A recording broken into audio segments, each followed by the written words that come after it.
Hi, it's Mitch from PickDogs.com here with Jay, Chris, and Costi. It is Mondays here, and Monday, May 13th, 2024. We've got a solid card of games, and of course, this is our live show. We're live 7 days a week, 365 days a year.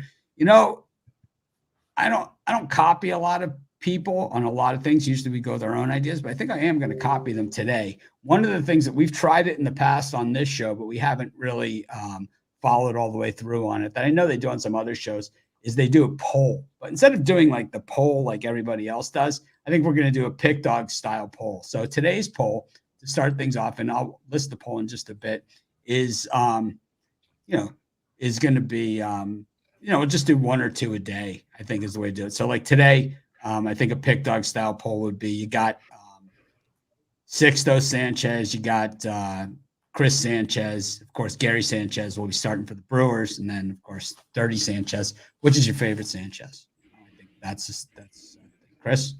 Any opinion to get that one? I'll tell you who my favorite Sanchez is in a minute. I'm going to put a poll up, but it's weird that you see Chris Sanchez and Sixto Sanchez going the same day. Yeah, I think it's also Costi Day. It's like not sure how that works. No, Costi. Well, you know what Costi Day is. Imanaga-sama is on Costi Day. Just always falls on that day. Well, don't worry about it. He will be falling off the face of the earth. You keep saying that. I don't want to hear it. Well, because it's early in the season. And it's early. It's not. We already had a quarter of the season in. It's not that. Yeah, early. But that's nothing. That's nothing. He didn't have the hype like the Dodgers. He's just under the radar, just throwing heat out there, getting positive money. Come on, man. He's the GOAT. He's already the GOAT. They compare him to LeBron James. Go to Imanaga. Imanaga-sama.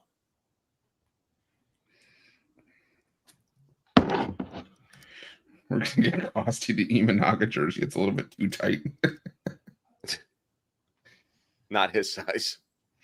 Yeah, we're gonna get you the one from Japan. Oh, that'd be amazing. I mean, I would wear it. People would think I'm completely a weirdo wearing a Cubs jersey in Maryland, but I got to get something. Maybe a bobblehead. See a lot of people engaging in the poll early on here. But anyways.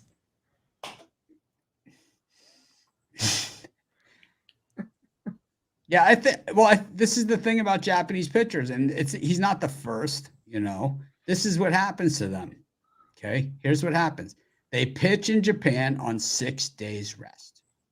That is just the story of the thing. They play a much shorter season. So as you go the long haul, these guys are not built to last, and they do get lit up. There's only one Yu Darvish, man. That's why there's only one Yu Darvish. There's been a million of these Japanese pitchers that have come over with a lot of success. Look at Ohtani. Man. He couldn't hold up a major league season. You think this guy's gonna? I don't think so. Well, I think Ohtani is you know nothing. Ohtani being able to have to bat and pitch there's a reason why nobody does it. He's good at it, but the longevity of him being able to stay healthy doing that is impossible. So it's like a catch-22. What do you want? Do you want him on the mound? Do you want him just hitting the ball? Because if all year, I guarantee you he won't get banged up just hitting the ball. But you're throwing and you're constantly almost ripping ligaments every time you throw the ball 100 miles per hour. Eventually, it's going to break. There's some kind of tear every time. That's why these pitchers don't last that long. They always have time. That's why Nolan Ryan pitched on 4 or 5 days rest. It's his entire he's career. A different breed. That was forever. That's why back in the day. See, here's the argument. Back in the day, okay, my day, okay, the day, pitchers pitched on. There was 4-man rotations, man. That's why the guys, like, you see how many 20-game winners there used to be, and there were 30-game winners. You can't have a 30-game winner anymore because the guys don't even start 30 games anymore. When they had the 4-man rotation, man, you know what they never had when there was the 4-man rotation? All of these injuries.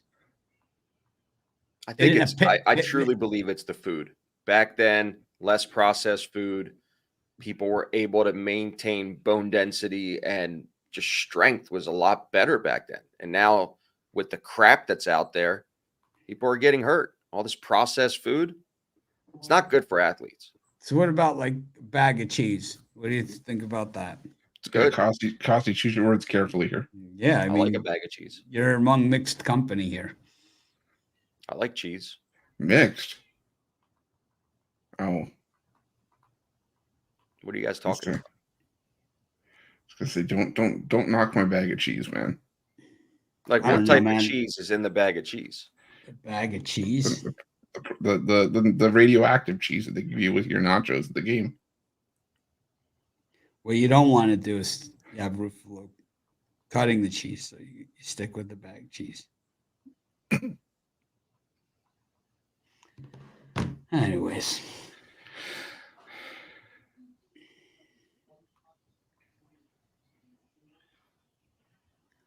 A lot going on today. Yesterday, the Pacers belt to ass in that one. Just an absolute stomping from start to finish. I think we talked a lot about, I think it was one of those ones on the morning show where every single person picked the Pacers, I think everybody picked the Pacers on the entire morning show. Except for Chris, right? The Knicks. Chris had the Knicks. Anyways, almost everybody that was right had the Pacers. And then the other side, Jay was pretty adamant about the Nuggets. And I'll tell you what, when he was talking, I knew I was dead because all the comments were coming through. April was talking to Kemp Merker about the almost no-hitter. 131 pitches. I mean, Dylan Cease threw 114 pitches last Friday. I mean, against the Cubs or whatever it was last Thursday.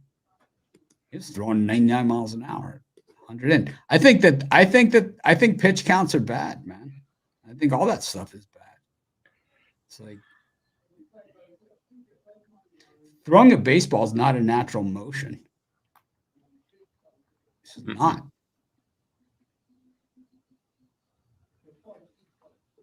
Anyways, I hear some F-bombs going on in the background there. No F-bombs. I heard an F-bomb. Is that Chris's house? It's got to be at Chris's house. No. Maybe. I don't know. 30 Jay, Sanchez, how we doing? Jay. 30 Sanchez, the leader in the clubhouse right here. 44%. 32% with Chris Sanchez. 16% with Sixto Sanchez. So Jay's been hot with his premium picks, but yesterday on the show, man, he was Mr. Chalk on the baseball. I think he got absolutely crushed on his base. I faded Jay, I think, on every pick on the baseball. I think we disagreed on every pick. And it was like, I think he got a couple on me, but all his big ones, the Dodgers and Phillies, they got kicked there. Their ass kicked. I was with you on the Padres against the Phillies. You Darvish. So also on the weekend show, or it wasn't on this show that I first announced it. I think it was. I said it was on the weekend show on Saturday. I picked the Padres to win the World Series. I picked them to go to the World Series and to win the World Series. And to go to the World Series plus 2,750, to win the World Series plus 5,500. And I thought what we saw this weekend, even without Dylan Cease pitching in that series, looked pretty good, man. Got to admit, even the game they lost 5-0, it was just they couldn't get any runs on the board. But really, it was really a 1-0 game. It was just one pitch that made it 5-0. So I like the way the Padres are looking, man. The Rangers, man, a little disappointing series there for you, Jay. Were they yelling at you in the stands? Were they pointing fingers? Did they point? So, good morning. Glad to be home. Shout out Denver. Hey, first, the stadium was probably 50-50. I didn't know there was going to be that many Rangers fans there. The stadium was packed, and it was about 50-50, so I felt like right at home. We were all kind of like right. First two games, I was in the outfield. The last one, I was, right behind the team, and damn, so many Rangers fans in there. But Shout out to the Rockies, man. Them boys just played really good baseball. That's all I can tell you. Is I didn't feel like my Rangers played bad baseball. I just feel like the Rockies in that series played really good baseball. That's what I summed it up to. The Rangers didn't play exceptionally well. They didn't hit the baseball exceptionally well. But the Rockies did, so shout out to them. They played Chris, well. you want to say it or should I say it? I'll let you say it. Rangers are ass, man. Yeah. I said it, we're ass, man. That's to get swept by the worst team in baseball is sad. I'll tell you who else is ass is Zach Wheeler, man. He got crushed. What a stiff. What a stiff. Oh, man. I was all over it. Jovan was on here. Lay the 4.5. I was like, they're going to kick the shit out of them, man. It's like Zach Wheeler. And it's like everyone was against Castillo, who is Zach Wheeler and just had an easier matchup, man. Braxton Garrett's got top of the rotation stuff, man. He is a good pitcher, man. He's going to be good someday. Someday. It's one of right now he's Gausman, right? Early in his career, Gausman. World of potential. World of potential.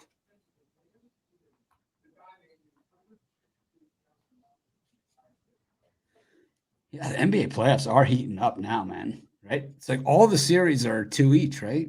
Except for the Mavs. And the Celtics. And the Celtics. They play tonight, though. Those two are 2-1. Yeah, they'll be 2. The Celtics will be 2-2. The Mavs will be 3-1. No reason to watch the games or go over them. It's already been decided. All right, let's get into some baseball action since these guys are still asleep on Monday. Got the Orioles taking on the Blue Jays. Chris is just a bundle of chat today. Got the Tigers versus the Marlins. And the Mets versus the Phillies. 2 Sanchez's. Jay, where are you at? I'm on the Toronto Blue Jays with Jose Barrios. I think that's where the value is. I know he's lost his last 3 games. He started the season off really well, but I felt like 2 of those 3, he really didn't pitch bad. He just didn't get much run support. That last one was disgusting. I mean, the Phillies did light him up, and that was on the road. But I think he'll be fine here. I think this is a solid opportunity for the Blue Jays. We saw their bats kind of get going this weekend in certain spots, so I wouldn't be surprised if they did back him up here. I know Corbin Burns is on the other side, but it's not like he's been lighting it up. I mean, he's been okay too. He hasn't been getting the run support. He's lost his last 3. So when I just look at the starting pitching matchup, when I look at the value attached to this game, I think the Blue Jays are the play. That Tigers game, I like the Tigers there, but minus 170 is kind of out of my price range. And then Phillies, Mets,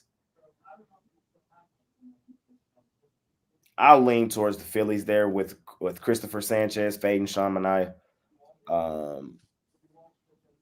Faded Phillies yesterday. I talked about it. I gave Mitch his props. I said sometimes you just know Mitch know what you're talking about. And Wheeler, he's just in that wheelhouse where you just fade him. Minus 240, Zach Wheeler was. I had the Marlins reverse run line. Let me see what it paid. I had Marlins reverse run line and I had Padres reverse run line. I had both of them. So imagine if you would have Rockies reverse run line parlayed. Oof, you would have made some money.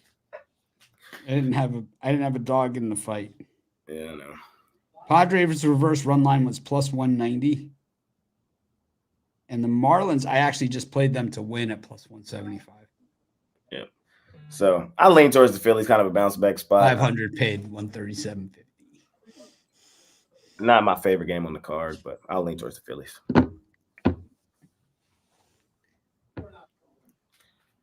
What you thinking, Roof? Yeah, I'm gonna go with the under in that Orioles Blue Jays game. Barrios has gotten 1 run of support in each of his last 3 starts, and this Blue Jays offense is just so wildly inconsistent. They've scored 3 runs or less in 6 of their last 10. So take and the Orioles. You look at the Orioles against right-handed pitching in the month of May, bottom 5 in batting average. This Orioles offense is always going off, but prior to that start against the Phillies, who've been one of the best teams against righties in the last few weeks, Barrios had given up 2 runs or less in all of his road starts. So I think it's a low-scoring game, bit of a pitcher's duel. I like the under, And to reveal my favorite Sanchez, give me Christopher Sanchez. Give me the Phillies here against the Mets. The Mets have just been brutal against left-handed pitching. I think dead last in batting average in May so far against lefties. The Phillies are just hot right now. 16-5 in their last 21. Give me the Phillies here. Costi. Yeah, I'm gonna go with Roof here. I like the under in the Baltimore game. Each one of the starts with Corbin Burns, they're not getting any run support now. There could be obviously, a change there throughout the year, but for whatever reason, at home when he's pitching, because he's not a strikeout pitcher, he just gets a lot of ground outs. So he always gives out a home run per game, but he keeps it together. So like, even though they're losing and his record doesn't state it, they're going under. And if anything, I would probably take Berrios plus the 150 if I were to bet the game on a side. But I'll just feel a lot more comfortable with the under in this one. I know it's going down. You're getting a bad line now. It's 7.5. It opened at 8, but I'm still comfortable with under 7.5 runs here. Toronto always plays Baltimore tough at Camden Yards. Don't have a play in the Miami-Detroit game. I don't see any edge from what I've received so far on the play, so I'm going to pass on that one. And then I'm going to fade Roof. I'm going to take Manaea at home. Dog at home. I know the Phillies are hot, but this is one of those, as good as Christopher Sanchez has been, I think this is one of them they're going to steal at home in this series. I know it's gone down. You're getting another bad price. It opened at plus 110. Now it's plus 102. But I'd rather take the Mets at home here in this matchup.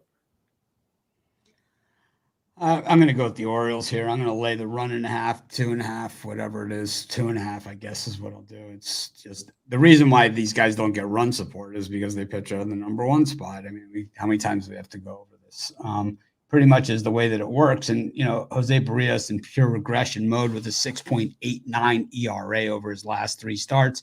And you're right, Chris. The Orioles don't hit right-handed pitching over their last 10 games, hitting just 191 versus righties. It doesn't make the Blue Jays 216 versus right-handed pitching any better.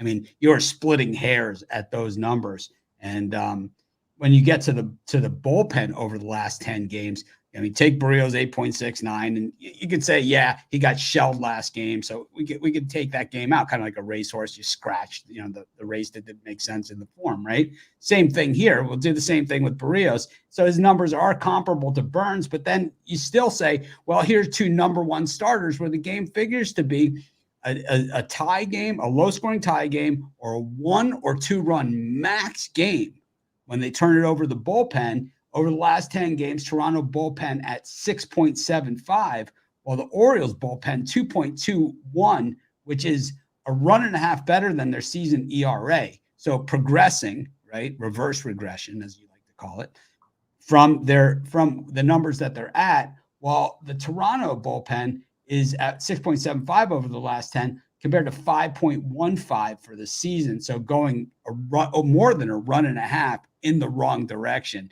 It's just, I understand it. I get the value. I get fading Burns. I understand all those things. It's not there in this game. The Blue Jays aren't good enough. Number one, they haven't hit good enough to merit that. And the bullpen in a tight game between 2 number 1 starters isn't there. So I don't see how you can get to Toronto. I'd love to get there too. Believe me, I love dogs, right? Everyone knows that. I'm a dog lover. That's Sam. Spoiled as hell, man. Spoiled. I also like the Marlins here against the Tigers. I think the Marlins are starting to improve in just the right places. And like Costi said, I can't get there on this game. And I think from a straight handicapping premium pick thing, you can't get there, right? Because there's no clear edge to either team. But where the edge is on the betting side, and that's in the line. Because basically you can't get there with either team. You have a pick-em game that you're getting plus 140, 150 on your money. And that's the only angle that you really have on the Marlins here. Of course, when Sixto's on, he's on.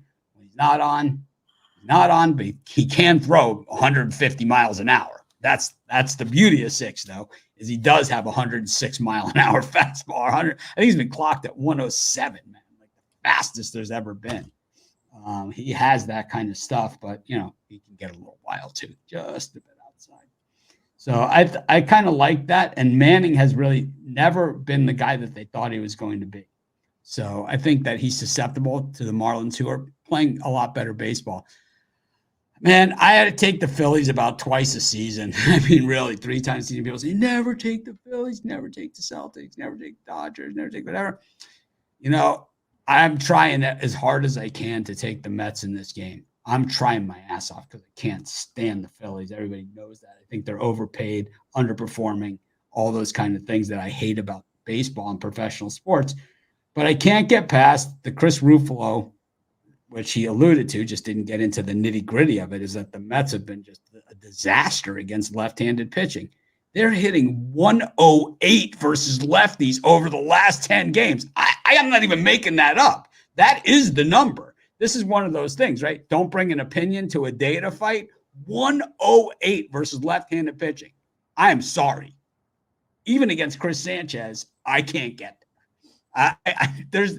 you got to make sure that someone of the Phillies is going to make contact at least, right? I mean, they're batting 269 versus left-handed pitching over the last 10 games. The Mets 108 versus left-handed pitching, and actually the Phillies bullpen slightly better than the Mets bullpen over the last 10 too. I know I love bashing the Phillies bullpen, but 1.97 over their last 10 games compared to a season ERA of the bullpen of 4.52.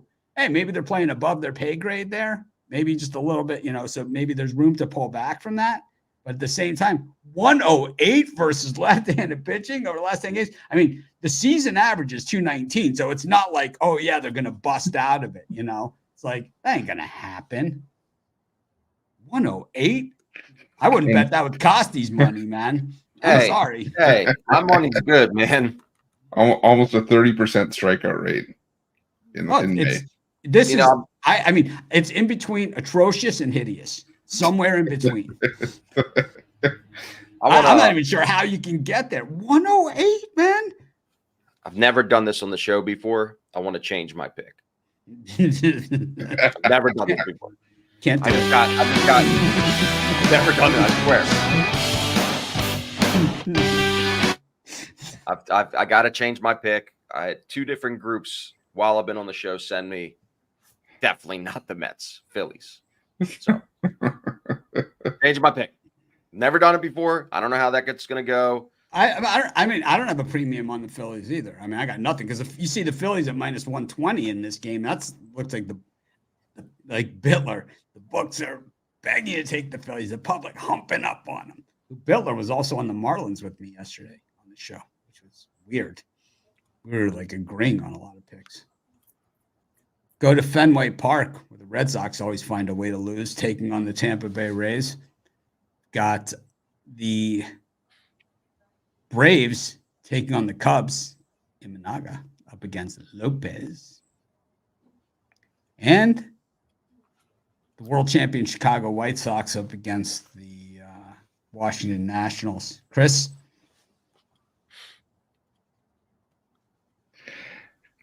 Costa, you know where I'm going with my first one. Where are you going, sir? Going to Atlanta.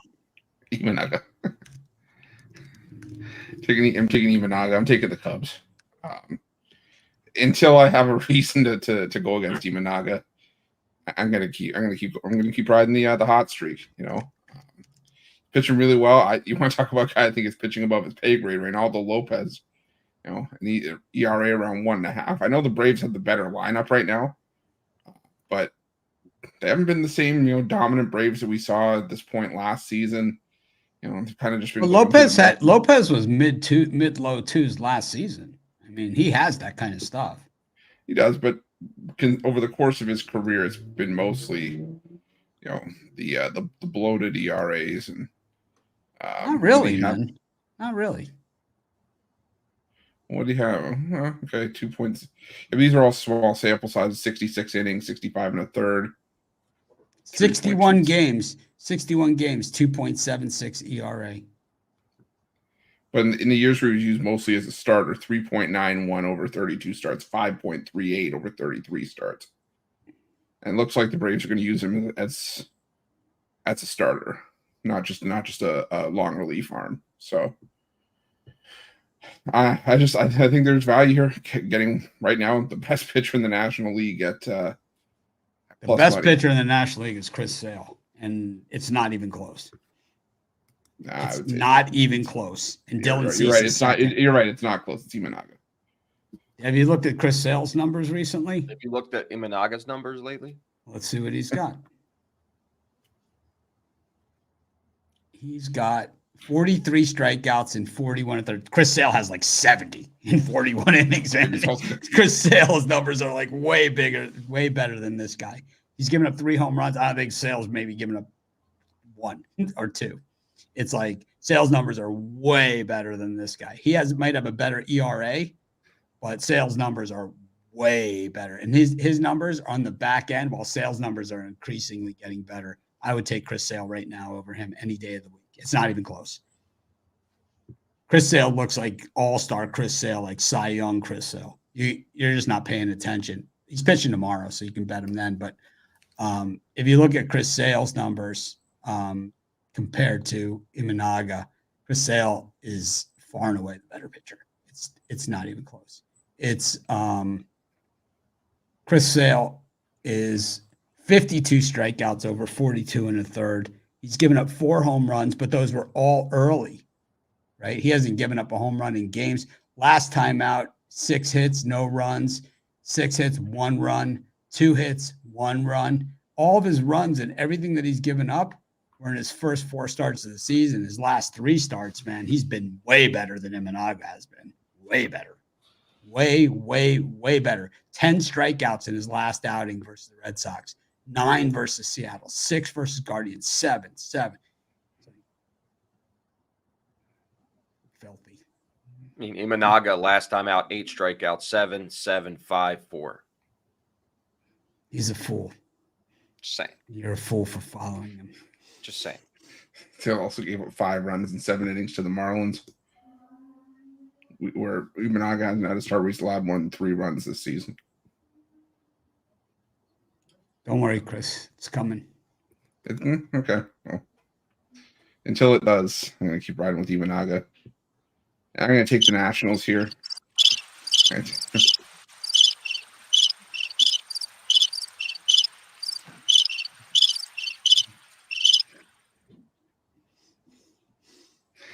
I'm going to take the Nationals as well.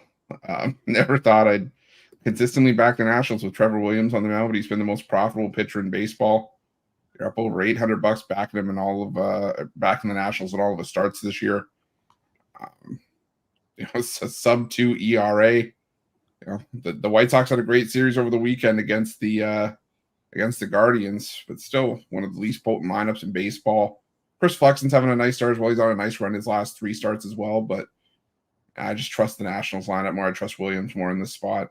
Still have a winning record on the road, so give me the Nationals now.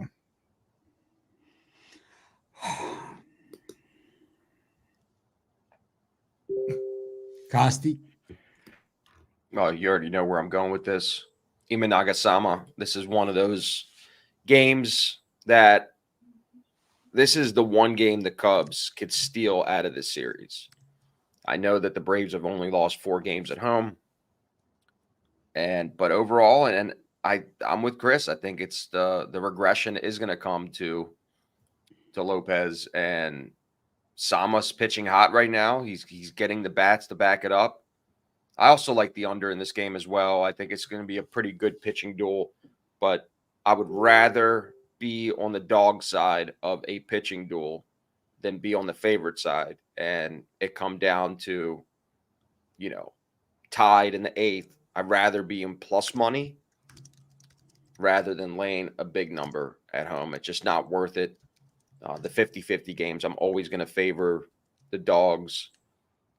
In the Washington Chi Sox, I don't really like this one at all. I mean, Trevor Williams has been playing well of late, but I still don't trust the Nationals on the road completely.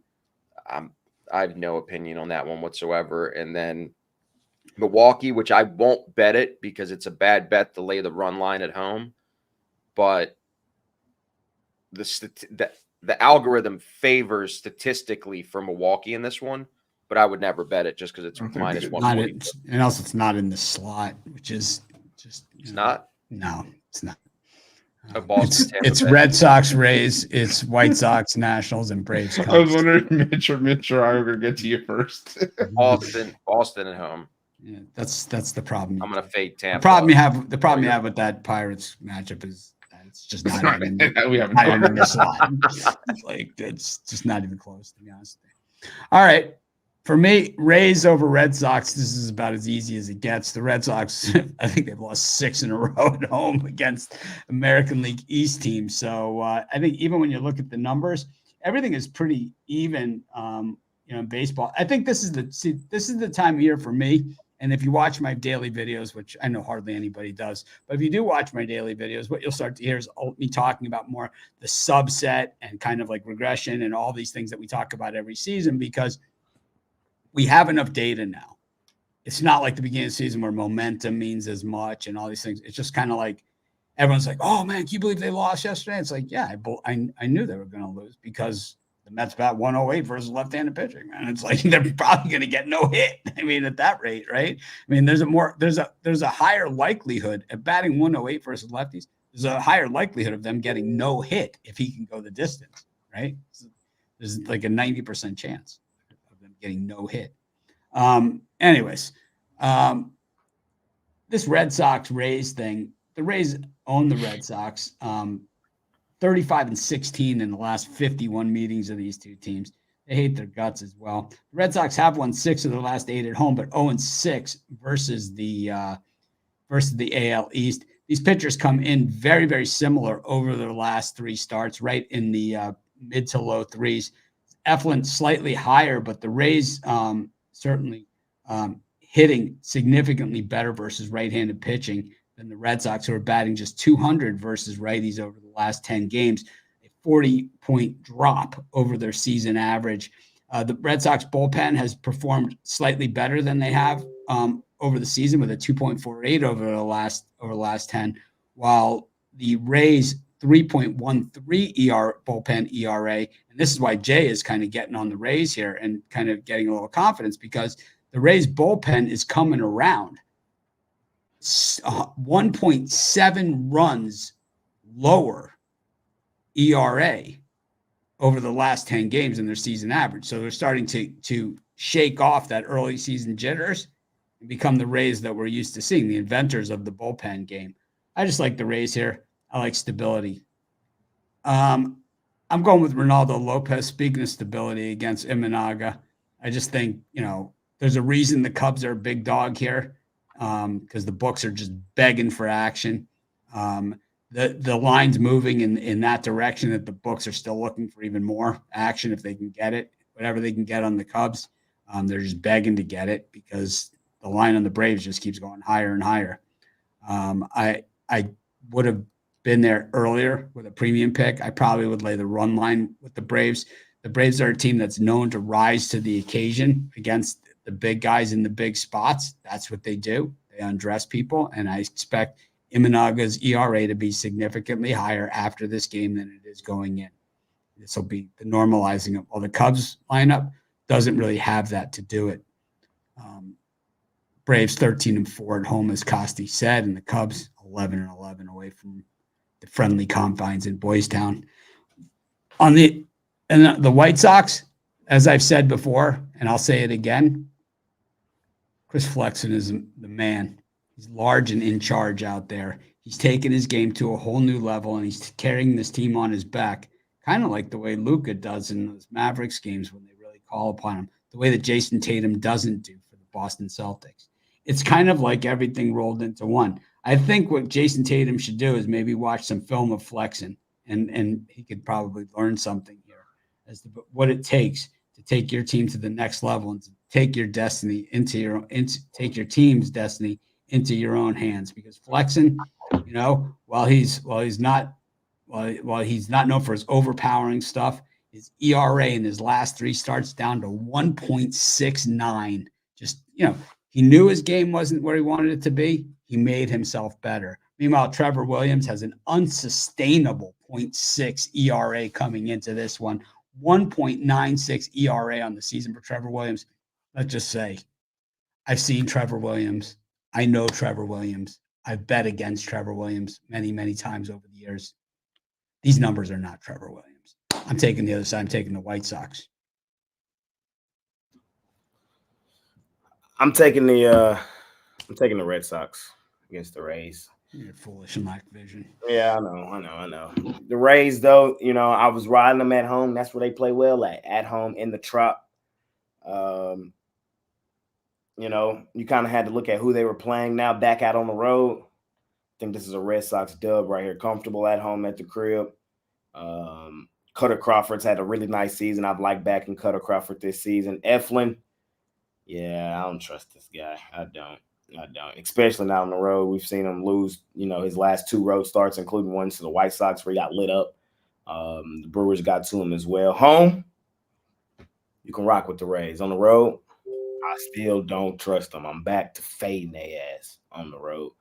So my Red Sox, I've been on them boys all season. I'm going to stay on them here. I like them in that minus 120 range. As much as I want to fade Costi, as much as I want to fade Roof, they be right about the guy. They be right about that guy. And I'll go a hat against all you guys on that game. You already owe me a hat. All right, so we'll go double or nothing. Double. As I much mean, as it's ridiculous. I'm tired of making bets that you can't cash. You can cash. You can cash. You know my Cash app. Just take the money. I have no idea. I think you have access to my banking. So I think everybody does. Yeah, as much as Amex is public information. I'm gonna take the Cubbies, man. It don't take much for me to want to fade Atlanta either. Ronaldo Lopez, he's been solid, but I think he's pitching above his pay grade, honestly. And I think maybe in line with his career numbers. I don't know. We'll see. Give me the Cubbies. And what was the other one? White Sox-Nationals. Yep. Trevor Williams kind of pitching above his pay grade too. The White Sox, they've been quietly playing some really good baseball. The bad teams kind of been playing some good baseball recently, man. They have, if you've been paying attention. I'll take a shot with these boys at home. 5th straight home game. Coming off a series win against the Guardians. Nationals on an extended road trip. Haven't really played that great on this road trip. I'll take a shot with the White Sox. Sign me up. Southside. All right. We got the Brewers and the Pirates. Costi. Rangers and the Guardians. This one, Jay, if you're going to this one, you're gonna be out late. And the Astros and the A's. Costi, what do you think of these? I already gave my opinion on that Brewers game. I wouldn't lay it, and somebody had asked me what the actual stats are. If you're laying the run line at home as a favorite, you're at 39% this year. So, not saying I don't really look at stats and trends as the testament. But does so 39% on the run line at home, does that still put you in plus money? I think it does. No, as a favorite. So if you're already a favorite, right, and then you're making it an underdog, you're at 39%. If you're a favorite, you're making it an underdog. So if you're laying a run and a half, right, you're laying a run and a half. Yeah, are you still plus money though? I will have 39%. See, baseball is not a sport where where win percentage matters. What only matters is units in baseball. I would guess that you're still up because if you're getting better than you, so at 39%, we just need to figure out what the payoff needs to be. I'm going to guess plus 120 or better. So I'm going to guess that you're still up, even winning 39%. 39%, you're probably up a little bit. Yeah. Yeah, you probably only need to be plus 120 or better on average on those. So you're probably up a lot, depending on what it is. Anyways, I always lay the run line at home. I give shit. Yeah, baseball is the one sport that I feel like everybody has a different angle and you could be successful at it. It's not just like the same. Like I think football, it's like you're trying to get the best price. You want to, it's not as consistent. Like baseball, because you get play every single day, you're able to really dial in on these teams as they go through hot streaks or losing streaks. In football, you don't really get that. I mean, you have such a short season and it's once a week. It's so different. But yeah, man, with it's just not my flavor. I don't bet a run line at home as a favorite. I don't like that. I know it's cooked in there. I've talked to Romanelli about this. I know it's already baked in that they're at home and the run line price versus on the road because you get the ninth inning. But I don't favor it for a reason. Like yesterday, for example, I know a couple people talked about having the Giants on the run line getting plus 170. Well, if you just had the Giants on the money line, you would have won. And if you I had the Giants on the money line yesterday because I didn't like because it didn't handicap to a run line. That was the only reason I didn't. But meanwhile, I had the Brewers at home on the run line who ended up losing. I only lost even money while I would have lost because you had to, right. But I would have lost -1 whatever. And I think you have to factor all that in as well. You do. Say they lost outright. And the other one I had was the Cubs run line. They won the game, right? And then they did not cover the run line. So what happened, they actually scored 3 runs on the road. They were the road team. In extra innings, they scored 3 runs, and then the first batter for the Pirates hit a 2-run home run to make it 5-4. It's like I never take the Cubs, and that's why. And the style, the way that you bet is, unfortunately, just like how I bet, is very boring. You're gonna lose a bunch of games. I'm not going to apologize for winning, man. I'm not. I know, but I'm saying from an inner. I'm 2 games under 500. It's on the site picks. The picks I've given on the site. I mean, on the betting, whatever. I mean, I'm up tons. But as far as the site picks, I mean, because I didn't give out the Marlins on the site yesterday. But as far as the site picks, I'm 2 games under 500 on those picks, and I'm still plus money. So it's all that matters. Yes. All right. So you don't see my ass, laying odds. Laying. Not in my vocabulary. Give me the Guardians here. Runs and odds, man. Tanner Beebe's been a stud this year. Lorenzen's been trash. I'm going to keep riding this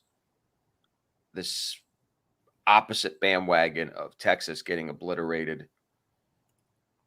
I can't believe I had the over in all 3 of those games. Thank God I cashed it yesterday, and I got lucky.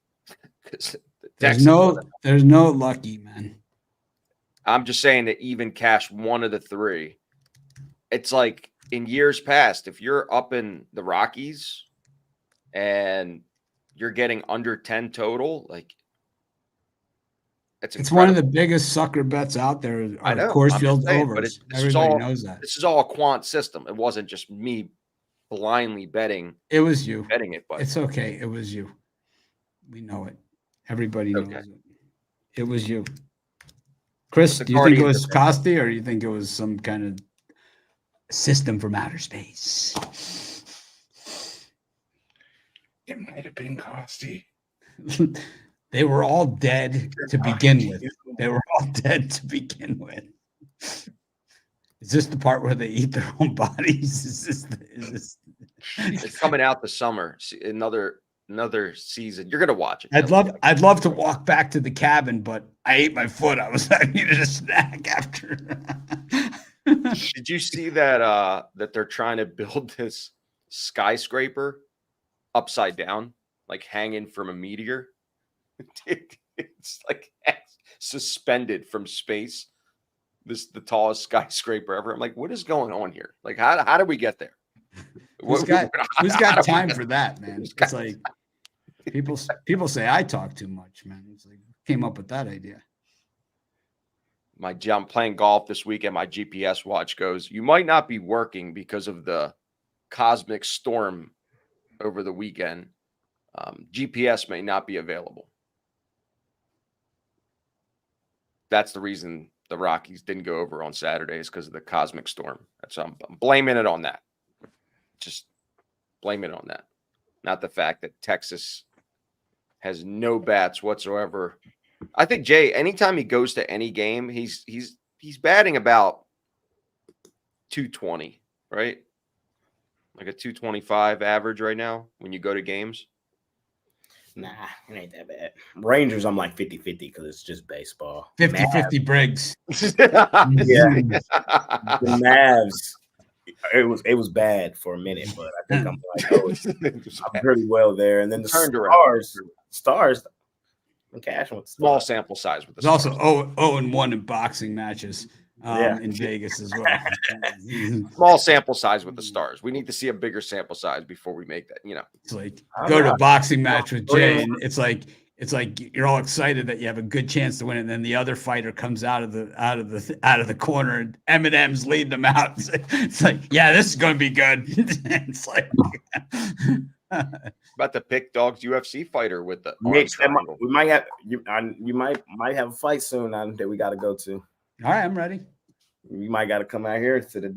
It ain't announced yet, and then they just trolling. But Ryan calling out Earl, so Earl, and they said they want to do it in AT&T. So I got to be there to watch Earl beat up Ryan in his bounce back debut. We'll see if they do it. Be a good fight. Roof, you got to come too. Show y'all Dallas.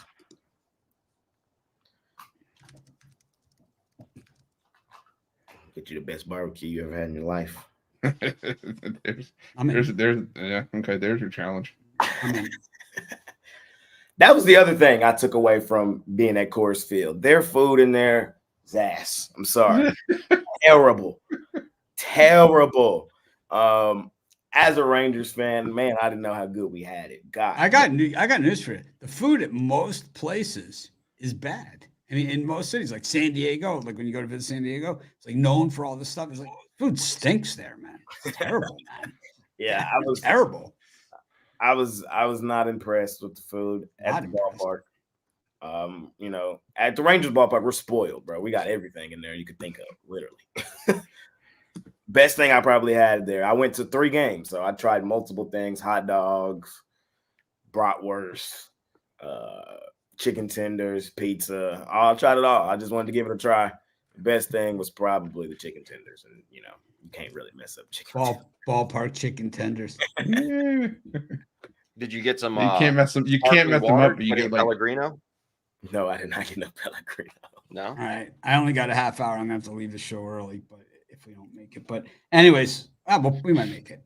Anyways, I'm up. So Bibby has been terrible. I don't know what game Costy's been watching. He stinks, man. 6.00 ERA over his last 3 starts. He's been getting lit up.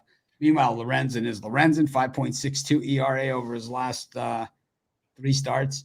This is the sexy pick, man. The Rangers are actually starting to hit right-handed pitching, and with Bibby there, this could be their day. 295 versus righties over their last 10 games. This is the sexy pick, same game parlay here. Rangers and over, right? You got the Guardians hitting just 194 over the last 10 versus right-handed pitching. This could be the Lorenzen that Jay dreams of. This could be the Lorenzen that he talks about. This is Jay's Lorenzen, the one that's better than Charlie Morton. This is the guy. You're never gonna let me live that down, huh? No, he won't. But that Texas bullpen, 9.40 ERA over the last 10 games. Nothing pretty about that. I'm still gonna roll with the over here, and I'm gonna take a lean of all leans to Texas. I'm going to go with the Brewers at home against Mitch Keller. I think the issue here with the Pirates is the same. They're going to be up and down. They have a good young core. I think Mitch Keller is overrated because he was an all-star last year. Every team gets it, one player that's an all-star at least. If you don't have a representative, they just pick one. If they need a catcher, it's your catcher. If they need this, it's someone that fills in a spot. It just happened to be they needed another pitcher on the roster because a lot of pitchers, right, they don't want to pitch in the All-Star game. And a lot of managers, they don't want their pitcher to pitch in the All-Star game. What they do now is they'll take like that number 1 guy, they'll start him on the Sunday before the All-Star game just so they're not available, right? They do it like on purpose because they just don't want him pitching in the game. And So Mitch Keller got the start in an all-star game. It doesn't make him good. It makes him Mitch Keller who can't throw above 91 miles an hour. I know Ruffalo probably clocks him in at 94, but he's using the metric system. But it's 91 is where he's at. Astros, A's, this is another over, man. This is over and over all these games. Ross Stripling, Spencer Arrighetti. I don't know why people were all over the A's yesterday. We talked about it on the show. It's like they were all on Zach Wheeler against Garrett and bad-mouthing Garrett, yet they couldn't back Luis Castillo. Is essentially the same pitcher, against Alex Wood. I don't know. I don't love this game either. I think this is a coin flip. I'll take the A's grudgingly. I'm on my Rangers. I'm going to lay like 3 runs, fam. This is what we do. We come home after a bad road trip and we smash teams. It's just how it goes. And we know what's up with the Guardians. They play well at home. And then, you kind of got to remember who teams are in the grand scheme of things, okay? You just got to remember who they are in the grand scheme of things and who they last were known for. The Guardians, we know they play well at home, and we know they were trash on the road. They don't really hit that well on the road. And we just seen that in their last outing against the White Sox. They just lost 3 or 4 to the White Sox. That just happened. I know they're playing really well for the entire season, but on the road is just not their style spot. At home, yes. On the road, no. Same really for my Rangers. They were on an extended road trip. We're a home team. You know what I mean? We are a home team. As somebody who was at all 3 games, we didn't play terribly. The Rockies just played better. I know that sounds crazy because they're the worst team in baseball, but they actually wanted it, man. And Not anymore. Yeah. So shout out to the Rockies, man. We'll see if they can keep it rolling. But I'm on my Rangers. I'm gonna lay like 3. This is one where we're gonna smash Bibby. Mitch gave out his numbers. Lorenzen, I think he'll be decent here. I'm on my Rangers in that one. I'll lay it. And then I'm on the A's. I love the A's today. Arrighetti's ass. We know this. Minus 185 for the Astros. Get out of here, bro. It's still a team that is 10 games below 500. I'm here to tell you right now, based on the numbers, the A's are the better team. Right? So you're going to give me the better team at this price as a dog? It's really just that simple. With as many games as we play this in baseball, these are the ones you just pencil in. Jay also said Verlander was done yesterday. Yeah, show him and Bittler. I didn't say that. He didn't look all that done. No, I said he's getting old man, but I think I actually took him yesterday. I said he is the stopper. Yeah, so I say old man Verlander probably gets. He was off the rails yesterday. He was. Bittler was wearing the Verlander pajamas. Yeah, so I wasn't surprised to see him bounce back yesterday. But today, Arrighetti's not Verlander. Stripling, I'm not trying to build him up and act like he's just the best guy on the planet, but he's better than Arrighetti. And the A's, they be playing decent baseball. So give me Oakland at that price. And what was the other one? Cardinals-Angels? Nope. It was Brewers-Pirates. Oh, Brewers-Pirates.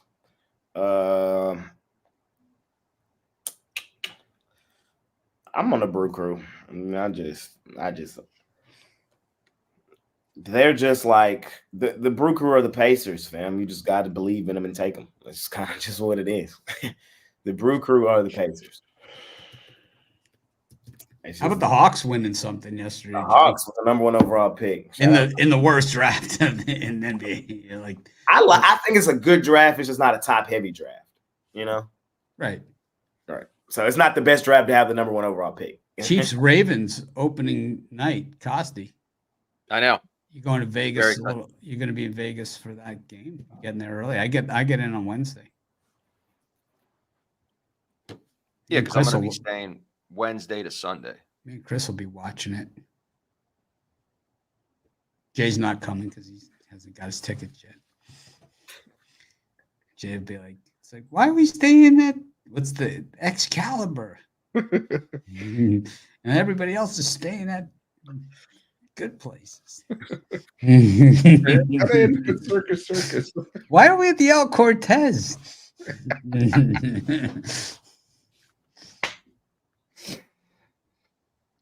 All they had was Binions. I slept on the $1 million. It wasn't as comfortable as you'd think.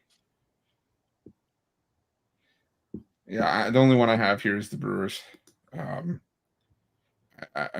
know the fade train's going to come for Colin Ray at some point, but the Brewers are just a lot better against righties than the Pirates are in the month of May. So give me the Brewers, and I'll take the over in the A's Astros too.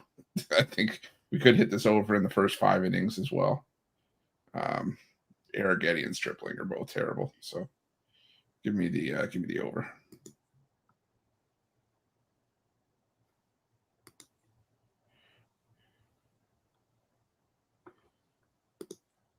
Costi go first in this one? Yeah, he did. Okay. We got the Angels and the Cardinals, the D-backs and the Reds, and the Padres and the Rockies. Interesting slot. A lot of crap in here. I don't know, man. I think the Cardinals looked a little bit better over the weekend. Don't let that 2-8 fool you. I think, maybe probably a little bit of tailgating going on outside the Big A with Reed Detmers going tomorrow. He's got a 10 ERA in his last 3 starts, so you want to get a good spot. But, yeah, I'll roll with the Cardinals here. I saw something in that game yesterday in the Brewers. It's called Paul Goldschmidt making contact with a baseball. And I'm going to roll with that. I like the Diamondbacks against the Reds. I don't love the price on that. I'd have to lay a couple runs. And same thing with the Padres. I think the Padres are going to the World Series, but you'd have to lay multiple runs in that game to get me to bet it. Jake? I'm on the Rockies. They playing well, and I'm just not gonna knock them. The one thing that does make me nervous is they're on the road now after coming off of a nice home trip. So we know that they beat the Rangers, so it's like they beat us, so they're gonna beat everybody. And then, but it's also the two-sided story of it's the 50-50 Padres who are completely over. They're not the 50-50 Padres anymore, man. They're going to the World Series. No, they're not. You just fell for the bait. They're the same Padres. They're the hype train this year, and you're gonna fall. Didn't look like it yesterday, man, when they were smacking Walker Buehler all over the park. And that's what creates value on the side today. Friday night when Darvish went the Padres with it against the Dodgers. Came off of beating a series against the Dodgers, bro, and they're playing the ass Rockies who just beat the Rangers and are on the road. I feel like everybody feels like same way you feel. Oh, not the Padres. No, nobody was feeling like how I feel. What are you talking about? I'm saying everybody, their mom. It's the opposite. It's like this is the value train for the Padres is leaving town, man. You got a choice to be on the bus. 90%. Nobody's betting the Rockies today. Is all I'm saying. Everybody's betting the Padres with you today because they just seen them with a nice series win. It's not that. It's a straight fate of the Rockies, who are 3-16 on the road. Just because they beat the Rangers doesn't make them the 27 Yankees. It makes them the fucking Rockies. I see them winning 4 straight games and sitting there actually watching all 3. I'm like, damn. So none of it was like the Rangers can't get a hit against these clowns. We're sad. None of it was that. I see them hitting well in the field. I see them fielding well. You know what I mean? Making amazing catches on the wall and shit like that, diving for double plays and shit like that. Like I was there. I felt it. I'm like, damn, the Rockies are really playing well. That's how I feel. So I think they can come in here. How was the food, Jay? How was the food? It was terrible. But looking at the series, it's 2-2. How were the Rangers bats Padres had over the weekend? It was terrible. Like they've obliterated the Rockies this season. I'm all on that value, man. If I lose on the Rockies today, fading the 50-50 Padres, that's what I'm gonna do. I don't see the 50. Who's better, the 22 and 21 at Coors Field or Heaney? Who's better, Heaney or the food at Coors Field? Heaney. Both give you diarrhea. 22 and 21. That's the definition of 50-50. Okay. Question. Is the term ass is that scientific? The ass Padre? The ass Padre. What was this? I was raising my hand because I was trying to get the question in. So yeah. I'm fading the 50-50 Padres. That's the shocker. got the green Chris, in front of us. Chris has the shocker going. I see. Do you know what the shocker is, Mitch? What was the other one? The Angels, and then was it Diamondbacks? You know what the shocker? You never heard of this? Don't start this. Two Don't in the start pink, this. one in the stink. The shocker. No. Never heard of that? You don't No. start it, please. It's the shocker. I'm gonna Google There's it. golf gloves that are like white glove with two pink. This up is here, the and this is Alabama brown. hot pocket all over again. We're going down the rabbit hole. That's what she said. I don't have much time. I don't have much time. I don't. I got a meeting at 12. I gotta go. All right, let's. Okay, I'll go. For a site rebuild, man, or else I would tell them to go screw themselves. Well, this is the time slot. I'll go with the under in that Reds Diamondbacks game. Ashcraft better when you take him out of Cincinnati. I think he's got like an ERA below 2 on the road. One of many pitchers that pitches better away from Cincinnati, but the Reds can't. Shocker HD air bumper hitch combo ball mount. I don't think you're looking at the right thing. Yeah, the Reds can't hit lefties right now. So and you know, Arizona, they have terrible numbers against righties in the month of May as well. So two teams that just can't hit themselves out of a wet paper bag right now. I'm going to take the under 8.5. And man, I think that's the only one I like, because I like the Padres in that game, but I can't get there at -210 with Randy Vasquez. So give me the under in Cincinnati, Arizona. The only play I like here. Oh, I see it. Shocker. Yes, They I get it. Yeah. All right. have golf clubs like that. Great. I think Coffey's going to corrupt poor Mitch. Yeah, this is what I do. This is what I do. I bring culture to Mitch's life. Is it it's my turn, right? Which slate are we doing? Final one? No, Angels, Cardinals, Diamondbacks, Reds, and Colorado, San Diego.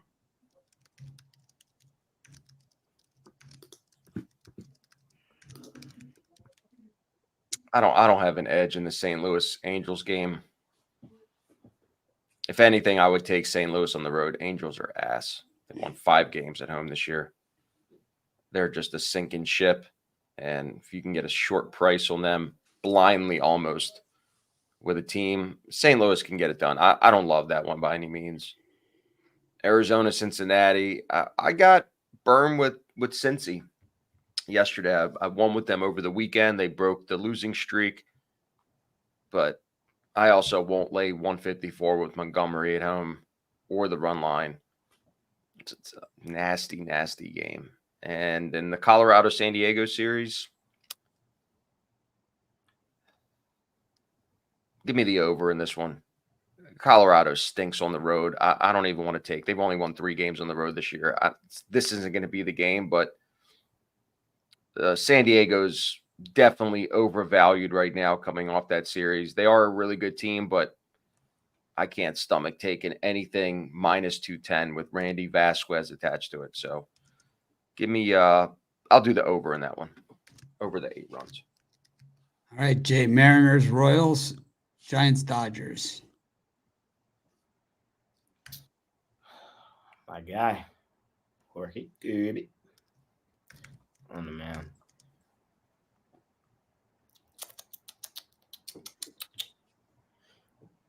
Thing is like I feel like he be pitching well, but they just don't be really helping him. Last game wasn't the best on the road against the Twins, but other than that, bro, we know who Jorge Kirby is. The question is, does he get the run support tonight? Brady Singer been pitching well. That's a tough game, man. I'm a lean Mariners, but the price makes me nervous, -150, and Brady Singer is pitching well. Give me an under. That's the play. I'll take the under. There, I got it out. I'll take the under because I think I can trust Brady to have a solid game, and I could trust Jorge Kirby to have a solid game. I like the under. But Mariners at home, also, that's where this is their kind of spot at home late. Small lean on the Mariners, minus 150. Like the under in that game as well. And Dodgers, Yamamoto. I know Mitch is going to tell me I'm foolish and like Vision. I know he's on the Giants. Is Yamamoto in now? Yeah. Yamamoto. All right, Gavin Stone earlier. That's what I have. I see Yamamoto. Interesting. Might have swapped it out while we've been on the show. Let me see. Let me see if I'm just wrong. But I see Yamamoto. Oh, yeah, it is Yamamoto now. Yep. I'm still seeing Gavin Stone on MLB. Yep, me too. And they're normally spot on. Fair enough. We'll see. Well, I don't know. It's going to be the same price regardless between Gavin Stone and Yamamoto. No, it's not. It is. Right now, the Stone is 184. Yamamoto is 190. Yeah, see, I'm seeing Yamamoto minus 190. That's what I'm seeing. Yeah, Gavin Stone's 184. So it's fairly similar. Not that I wouldn't bet a game without listed pitchers, but yeah, not really sure what's going on here. But sorry, Jake, go ahead. I'm on Yamamoto in the Dodgers tonight. They're going to my parlay. Money line, no, it isn't.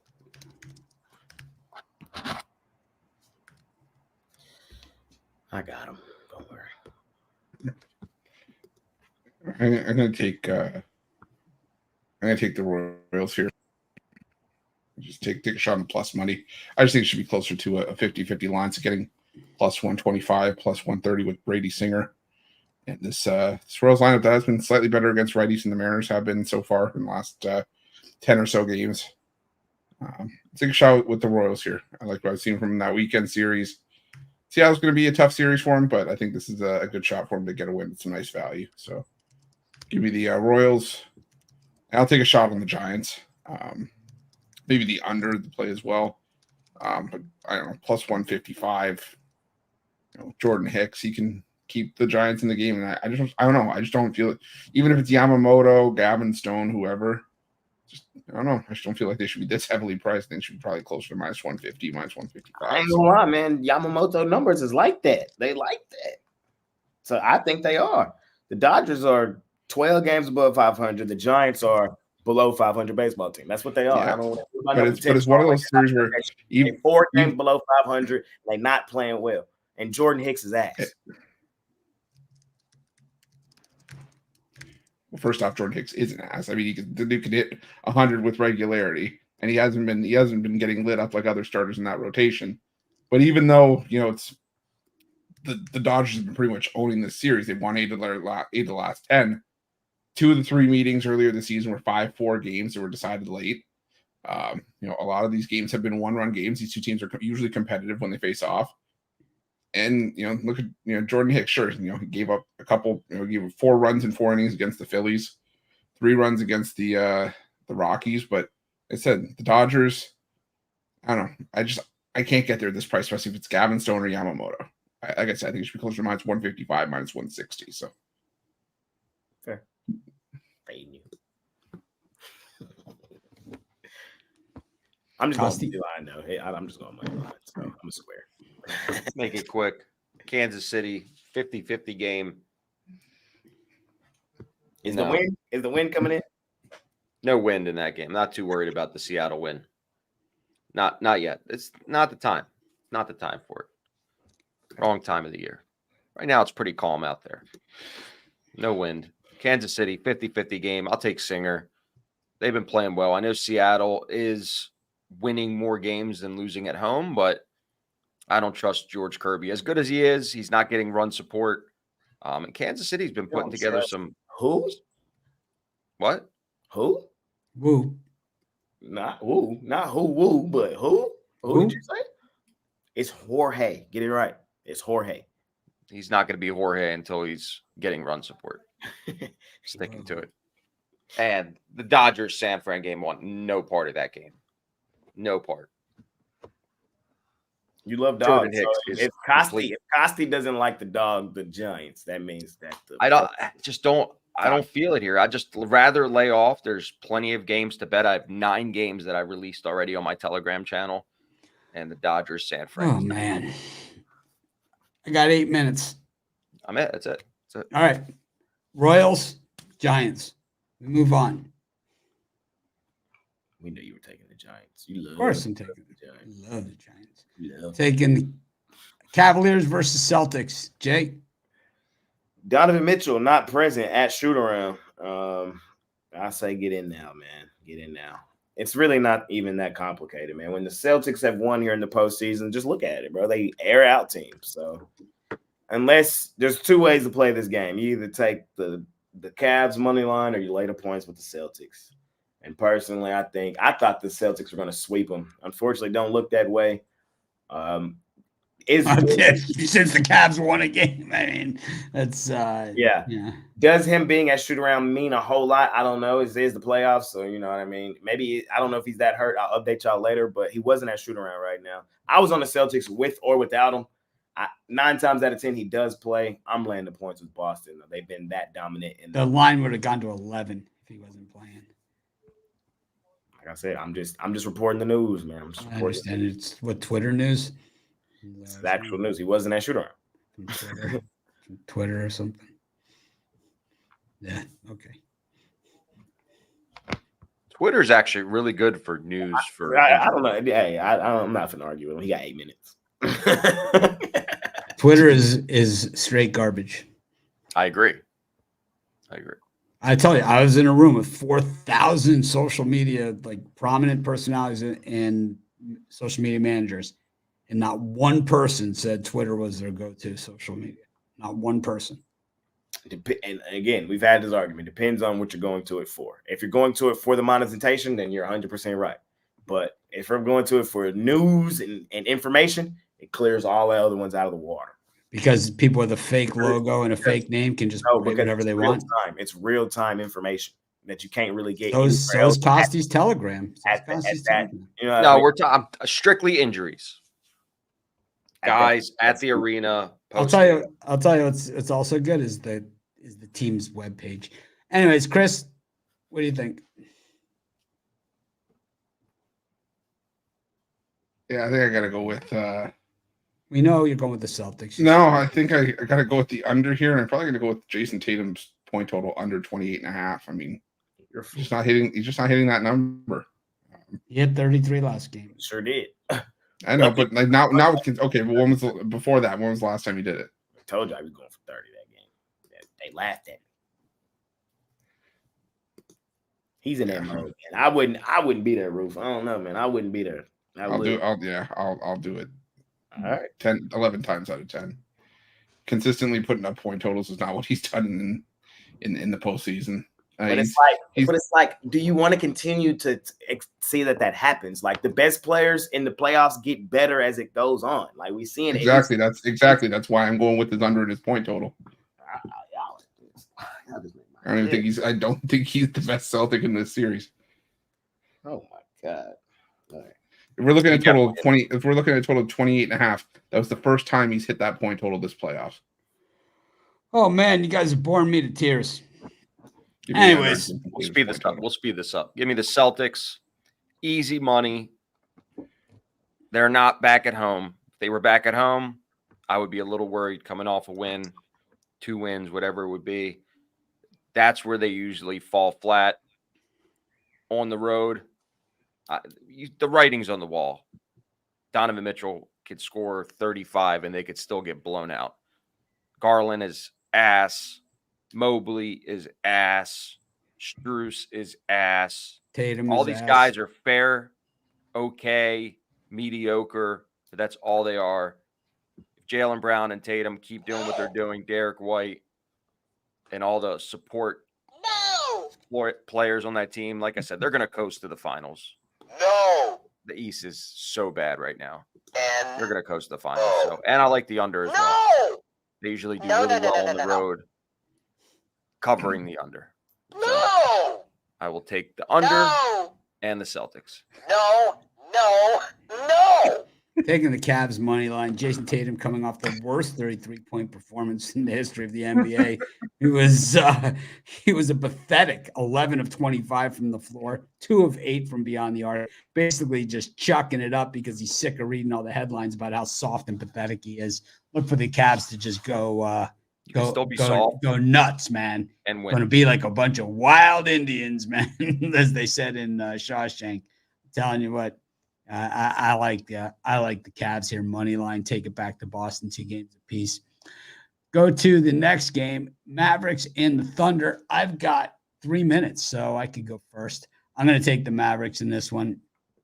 I just think that's what we saw from last game. Tight one. The Mavs needed it. They have a go-to guy, unlike Jason Tatum. They have Kyrie, who he hits the big shots at the big time. He's the anti-Tatum. You know, he's a guy that wants the ball in the big moments and makes the big shots in the big moments. He doesn't airball threes like we've seen Tatum do time and time again when they've had a chance to win. I mean, when's the last time Jason Tatum hit the big game-winning shot at the buzzer?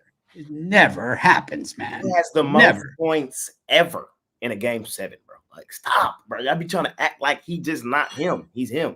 And y'all gonna see. Y'all gonna respect that man, Jason Tatum. Y'all are gonna respect him. He's a piece of shit, Jay. He's won nothing. All right.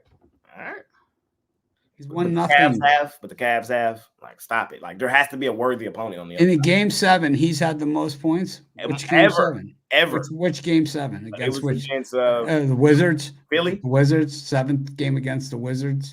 Against Philly. 7th meeting of the Wizards this season in Boston. I think 1 minute, sir.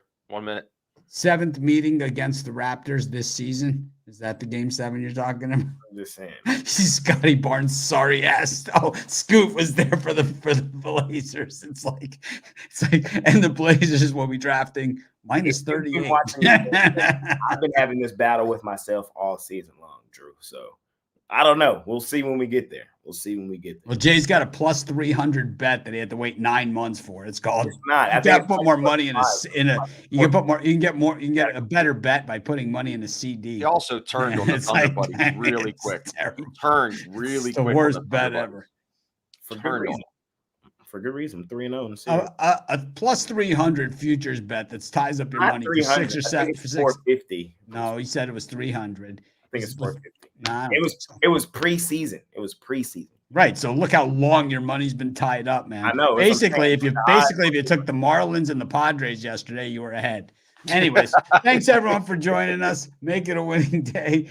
I'll see you guys tomorrow. Jay's going to take over from here, so get ready for how long are we in? We're an hour and 17 in. I'm going to guess that before Chris even gets the mic here, be about the hour 42 mark. We're going to go game by game through the Mavericks schedule here and why they're going to win tonight.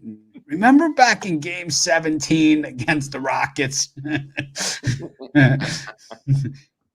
Have fun. Adios. I went the wrong way. I'm on the Mavs, short, sweet, simple, fam. Hey, I'm not. It's no reason to overcomplicate it. It's no reason to do anything. We're the better team.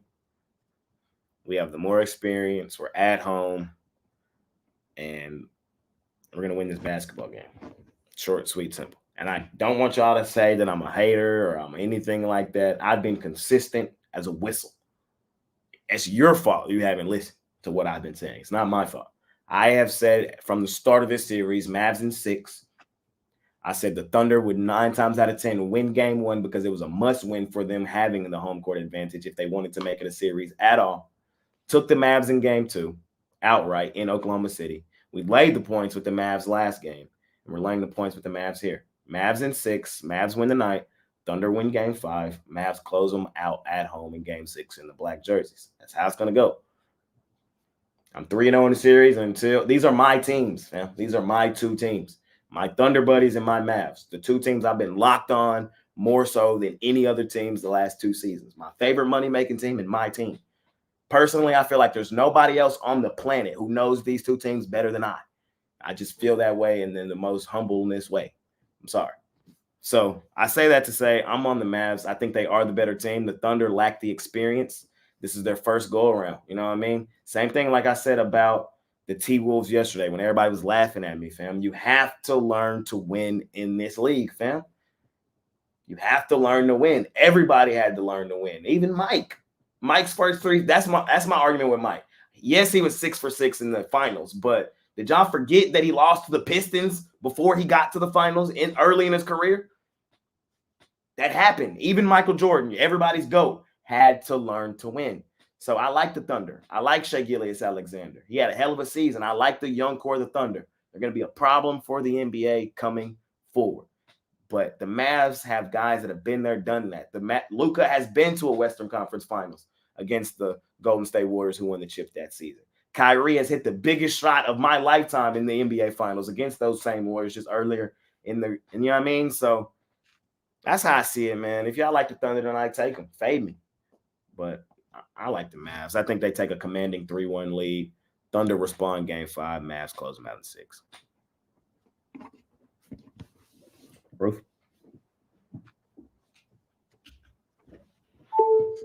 Or Costa.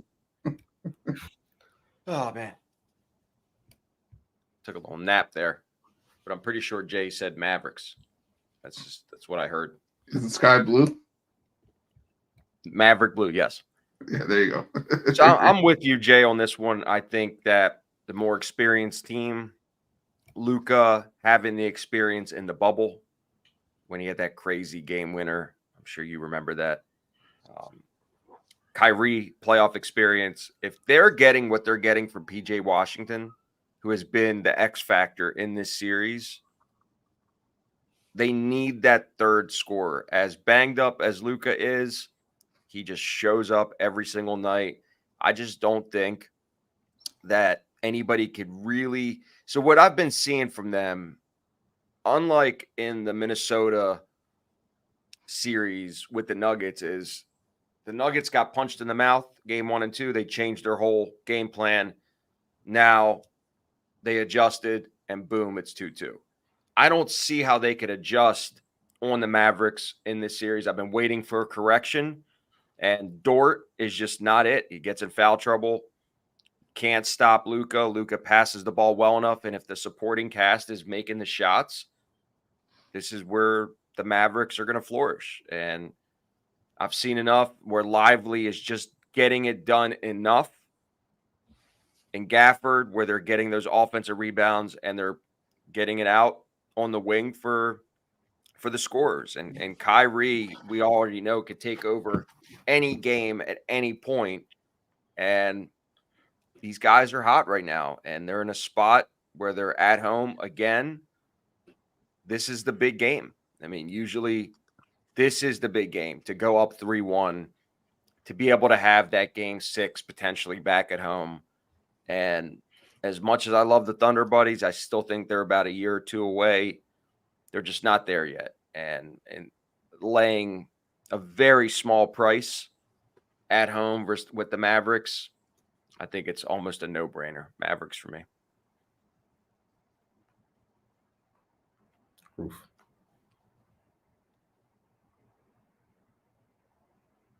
Yeah, this one's tough for me. Because I mean, I get the points you guys are making, but I don't know. For some reason, I can't quit the Thunder. I don't know why. I get it. It's hard because the games have been extremely close. So it's yeah. And I just wonder if at some point, if that third option, which has been PJ Washington in the last couple games, if it falls off at some point. I'm not saying it will. I'm just saying I wonder if it's going to, and if the Thunder get back to basics, which has been, what's got them to this point has been 3-point shooting and defense. If it starts falling again, it's this one's tough. I lean towards the Thunder just because I want to see a 7-game series, but I'm probably not going near this one. I might just watch it as a fan. Fair enough. It's a tough one. I mean, I said layup, but I think that the Celtics game is a much easier play out of the two. Would I be shocked if the Thunder Buddies won this game? No. I would be floored. I'd be floored. I'd be fucking shocked. I don't think so, but I would be less. I don't know. No, I'd be The floored. playoffs. We've been hot though, so I'd be floored. I ain't gonna lie to y'all, bro. I'd be shocked. It would really like shock me to my core if we lost this game tonight.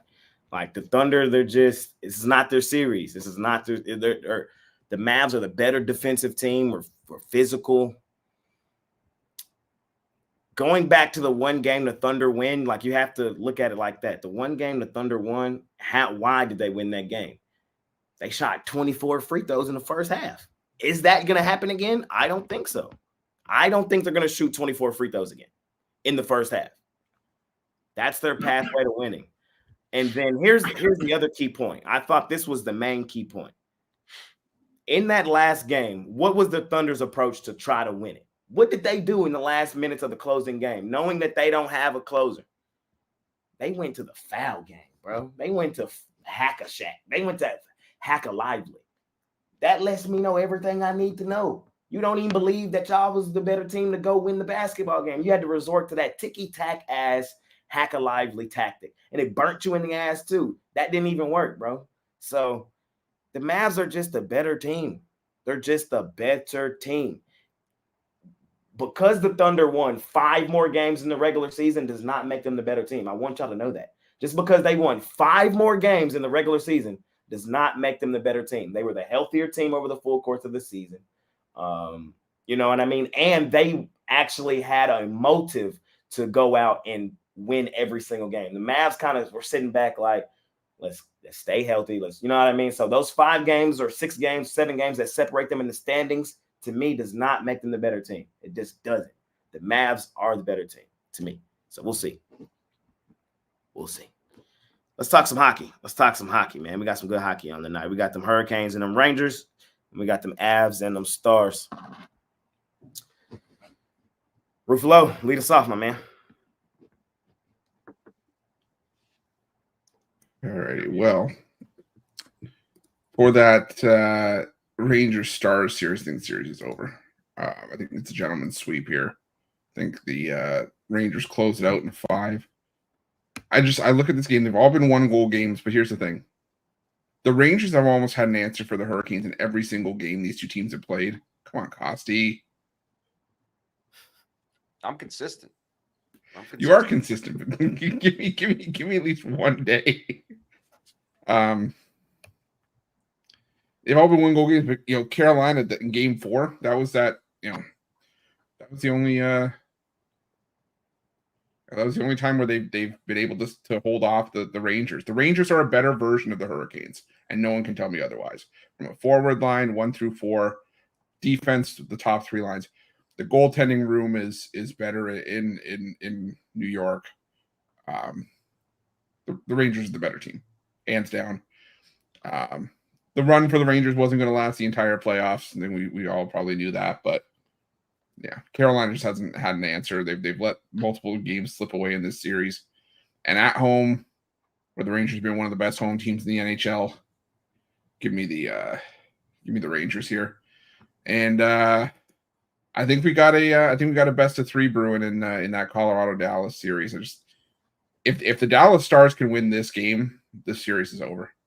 They'll go back to Dallas and close it out in 5. But Colorado was the best team at home in the regular season. They've been really good at home so far in the playoffs outside of that last performance. I think this one's must win for Colorado.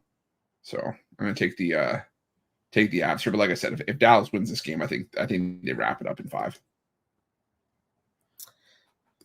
I'm on the Hurricanes. I think they make it a series, bro. Every game has been super tight, competitive, and I think this one's going to be the exact same. And I just don't think that the Rangers close them out, man. I don't. Would I be surprised if the Rangers closed them out? No, but my gut tells me to roll with the Canes and that one, the Hurricanes. So it's not my favorite game tonight, but 9 times out of 10, I'm going to be betting the Hurricanes. Playoff hockey has been so fun this year. And then in that last one, bro, I'm on the Stars. That's the play of the night, really. I ain't lying. Take the Stars, bro. I'm going to say this. We are the better team. as somebody who has watched every Dallas hockey game here in the postseason, I've been to multiple here in this postseason. I was just at this the Stars Avs. I feel like the Knights are better than the Avs. I do. Just watching the two teams play, I feel like the Knights are better than the Avs, and I feel like the Knights gave the Stars a run for their money. They punched us in the mouth, and that was probably the best punch we're going to withstand all season. Look, the Stars have been played better on the road. They have. What are they, 3-1 this season on the road in the postseason? You know, back up against the wall, won both in Vegas, then won again the other day. The one I was just at. I don't know if the Avs have the goal scoring. I mean, you know, my guy Ottinger was playing his ass off last game. You know, that one save where they saved it under his ass. Like, the Stars are just playing amazing hockey right now, fam. They didn't seem phased at all in that game against the Avs. I want to tell you that crowd was probably 70-30 Stars. I was maybe even 70-35. It was, hey, we was in that motherfucker turn. I ain't gonna lie to y'all. Like, if you watch the national anthem, we was in that mud hitting the Stars. So there's probably still a good amount of Stars fans out there. I wouldn't be surprised, man. That's what I'm saying. So I think we close it out in 5 too, Roof. I think we close it out in 5. I do. I think we win here and come home and close them out and get a little rest. But to say that the Stars are the better team, I think is a little bit. I don't think so, bro. We're number 1 seed. We are. Okay, but from a talent perspective, we're okay. You can talk about standings. That's fine. Okay, so it's. I'm not going to take that. I'm not going to take that away from you. It's our It's like the Thunder, Mavs, and this is like Colorado Stars. It's the same argument. It's the same argument. To where it's like, on paper, the Thunder are the better team because they won more games this season. But like, so for you, I get 100% why you consider and tell me why the Avs aren't the better. What are the better? That's fair. Okay, that's fair. No, and I'm not taking away that the Stars won the division. I'm not taking that away. I'm just saying, I think the only area in the lineup where they have the edge is in goaltending, but sometimes that's all that matters. So I feel like in goal scoring we do too. Like, I do. I'm saying if you give me the line, if you give me just first line to first line, if you give me Rantanen and McKinnon and whoever else is on the first line compared to Robertson, Hintz, and whoever, I'm taking Colorado because they have a couple 100-point scorers. Rantanen, I just think Rantanen and McKinnon are the better first line from a talent perspective. That's just how I see it personally. But I just feel like we've dominated the series. Like, well, okay. So this is how I'll say it. I think the Avs have had, if you put it at 100%, I think the Avs have been the better team for 55% of that series. But the key bounces that have decided the game have gone Dallas's way. How do you feel that way, Roof? We had a 4-0 lead. We had a 3-0 lead. And one of them, and you blew one of them. I know, but that's what I'm saying. We've played 3 games and we've led the entire way of all 3. So, like, that's what I'm saying. And even this one in Colorado, we led the entire game. So how? What are you looking at? I'm watching the game. I'm watching the game, and that's what I'm saying. Too. I'm watching. Okay, but I'm saying the bounces that Dallas has gotten to decide the game have significantly tipped the scales in their favor. I'm not disputing that they've won the first or 2 of the first 3 games of the series, but I don't know. I look every time I watch this game, I just feel like, oh well, it's coming for Dallas. The fall off is going to come at some point, and it doesn't outside of that first game. So I don't know. I feel that the Colorado Avalanche have been the better team, but I get where you're coming from. That the scores wouldn't necessarily indicate that, but.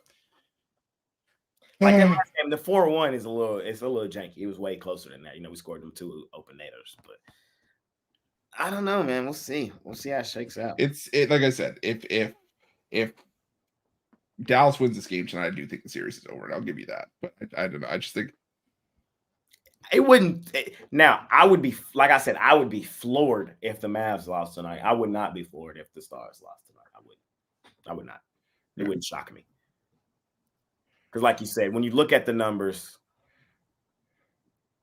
the Avs have been really We don't care. We'll talk hockey all day. This is what I'm saying. We'll talk hockey. I like hockey. Playoff hockey is fun. There's a reason why I don't know how you can be bored with playoff. there's a reason there's still 800 people here. There's no aggression in this argument. There's no yelling. It's just you guys are talking back and forth. It's boring. If you guys were yelling, screaming, animated, I'd feel more in tune with this argument. We're just talking some hockey. Hockey. Yeah, I know. Want to learn a sport, get into a new sport, man. I think hockey. I got enough to do in my life. I don't want to be average at everything. I want to be great at the things that I already have a skill set with. And I have a new client that just joined. He's still probably on here. His name is George. Going to be a new Telegram subscriber, all access to everything that I do from the bot betting to baseball. And listen, man, these groups that if you want to bet big and you want to learn how to trade sports and you want to do this as a business, it's possible. If you just want to gather our intel from the live shows and rebet the games, that's also profitable as well. But I mean, Jay, when you're all access, you're profitable. Ruffalo's at all access, he's profitable. I mean, this stuff is all long term. It's all a marathon. So if you're consistent and you follow it long term, there's going to be ebbs and flows. But Jay is not in a dip right now. That's for sure. Let's talk some parlays, man. Parlay. What do you got for sale? Parlay. For sale today, I got my NBA player of the day. I got some baseball. I got some hockey. Yeah, everything in there, man. Best thing to do long term. Hey, man, I got it all rocking today, man. Money making Monday. This is what I will say. Me, I say this all the time. I get stupid hot. Then it gets coffee, and then I get cold. And I get cold as ice. But as soon as I come out of that cold as ice, I get hotter than fish grease. And that's low-key the case right now. You know, that's low-key the case right now. These last couple of days, I've been seeing the board extremely well on the premium side. So if you want to hop on with me, man, and try to ride this streak with me, this is how I am. Y'all, I call it a spade a spade. I tell y'all this every time. I think right now is a great time to hop back on with me. So let's see if I can keep it rolling. What you selling today, Ruffalo? Today got MLB pickoff play and try to get back on track with that. That's $19. I got that as part of my MLB triple play, my 3 best bets on the board for $39. I got my NHL power play too. But like Jay said, the best value long term doesn't hold you down to one sport. Sometimes the packages we all put out can only be one sport, but get every play we make, and yeah, the longer term you go, the better the value. So definitely something to hop on. Use that promo code PICK. Whatever you do, use the promo code PICK at checkout for 15% off. Coffee, what about you? What's going on with Sharp Trading, please? So Sharp Trading, not only do we provide you with real-time plays on Telegram where you're getting literally seeing how these groups are maneuvering throughout the day. You're seeing their actual betting slips posted pregame, sometimes overnight when it comes to other sports. You're getting them early in the week. But you get one-on-one coaching from myself or Eric. We're the head traders of the entire operation. And a lot of it has to do with money management. A lot of it has to do with discipline. A lot of it has to do with just understanding what we're doing as a whole.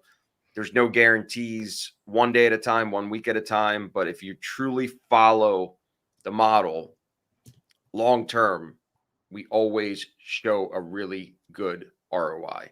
Like today, all morning, I've been here for 3 hours. I've been sending profit and loss reports for every single Telegram group.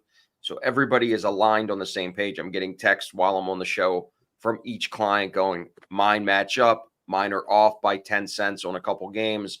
So we just make sure that we're like really got our hand on the pulse of trading sports for a living. And if you're somebody that has a very large bankroll of 10, 20, 30, 40,000 or more, shoot me a text at 775-636-7674, and I'll let you know if it's for you. And unfortunately, I turn away a lot of people, and I always turn them over to those guys sitting next to me, to Jay or Chris, and utilize them for their individual daily, monthly, or seasonal programs for much, much cheaper. But if you're a big player and you want to reach out, shoot me a text on that number that I just told you. Money making Monday, start of a new week, man. Ruffalo, as you usually do in these parlays, man, lead us off, man. Give me one. I need a heater. I mean, I need a 5-leg lock. Do you got me? I don't know if I can do that, but you know what? Some people may not like the sexy parlays, but I think there's a certain way just to go with this one.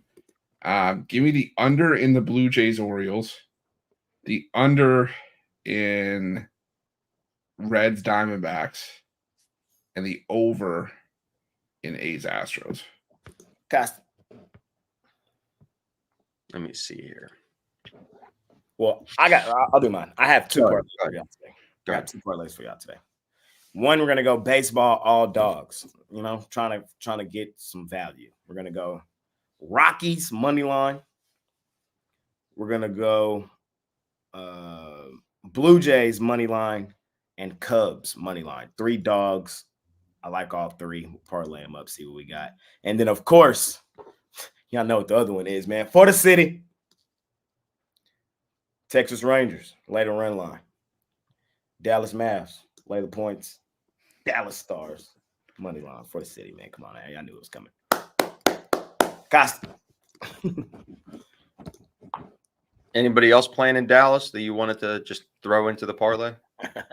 The Dallas Wings haven't started yet. Yeah, the Wings ain't started yet. We're not talking about the Cowboys right now. We're not talking about them. Yeah, let me see. Is he MLS playing right now? No. All right. If you start throwing MLS, We're going to do Philadelphia Phillies minus a 1.5. You'll get plus money there. I'm going to do Chicago Cubs minus a 1.5. You'll get really good adjusted line there. And number 3, Kansas City minus a 1.5. So you're getting a monster 3-teamer. It's going to pay like a freaking 10-teamer at this point. They're all mainly dogs or short favorites that you're getting super plus money. So that's it. For sure, fellas. That's the show, man. Money Making Monday. I'm glad to be back home. I don't know. Some of y'all asked me if I'm going to the Mavs game tonight. I don't know. I'm tired, bro. So might get a nap in. I'll let y'all know if I'm going or not. See if my dad or somebody want to go with me. We'll see. I kind of want to stay home. Y'all know my record of Mavs games ain't all that great. So well, if you do, we gotta go play back. Yeah, if I don't, then me and Ruth might play back it. So there we go. Because I might play back it regardless. I don't know what's going on tonight. So cool. Nope. July 9th through July 11th. Pray for me that Imanagasama is coming to Camden Yards. Ooh. Please pray for me. Pray for me. Ooh. Well, it's today, 13th. So it's in July. So if he stays on track and pitches every 5 days, it's gonna be close. Yeah, it's gonna be close. So this is the other thing. So I was looking the other day. There's a chance. It depends, if the Timberwolves win the series, there's a chance the Rangers and the Mavs will both be in Minneapolis. Mm. And on the 24th, 25th, 26th, that weekend of May. There's a chance if the T-Wolves win the series. So we'll see. I've never been to Minneapolis, so I don't know. Yeah, Jay, you're right. Stay home. Let us get this W. Let's get the W. Stay home. Stay home. Save your money. I know. We'll see. Appreciate all y'all for joining us today. Any final words from you, Costi, Chris? Nothing for me. I'm trying to do Costi's math here to try to see if I can pinpoint when Imanaga is going to pitch. Baseball is tough because we don't know if he's healthy, other rotation issues. It's kind of 2 months away. It's kind of tough. 2 months away. It's a long time. Yeah. You might luck out though. We'll see. If my projections are right, he's going to miss Baltimore. No. They have him going the day after the series game one of St. Louis. Yeah, pray for some shakeup. Been you guys from Pig Dogs, man. Jay Briggs, Costi, and Chris. See y'all later, man. We out of here. Peace.